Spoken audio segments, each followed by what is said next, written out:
You ever take a photo that made your friend look like a Smurf, or worse, like they just got a horrible spray tan? Well, yeah, that's white balance doing its thing. They're actually technically not doing its thing. Now, in this edition of Shoot Happens, where I make beginner photography make sense, I'm going to dive into white balance so you know how to harness it for better photos.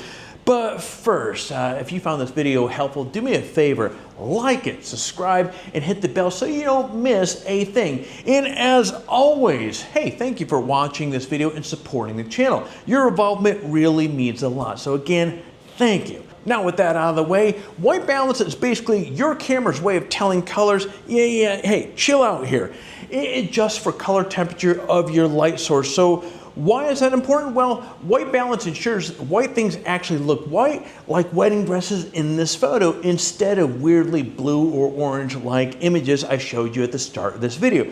Pretty important, right? Because if your photo looks like it was taken inside of a microwave or in Antarctica, it's going to be really distracting with a orange or blue tone respectively. Now, a good white balance helps your skin tones remain natural, sky's blue, and your photos vibe just right. Now, most cameras do come with a preset for white balance as well, like daylight, shade, tungsten, to name a few. Now, auto, it usually works okay, but if your colors are off, don't be afraid to switch it up. You can even set a custom white balance using a gray card. Pretty fancy, right? But don't worry, it's easier than programming a VCR.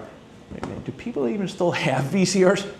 Whatever, I'm going with it. So check this out. Here's the same photo shot with different white balance settings. See how the tungsten version makes it really blue? Meanwhile, shade adds a warm glow. So in other words, the white balance can totally change the mood of your shot. So now that you know the basics, get out there and mess around with white balance. Try different settings, see how it works, and of course, see what doesn't work. You got questions about white balance? Friends, drop them down in the comments. I read them all. And be sure to check out the other Shoot Happen videos for more beginner-friendly tips in plain English. No confusing jargon, no camera snobbery, just fun and helpful stuff. So until next time, keep shooting. Remember, when shoot happens, you learn.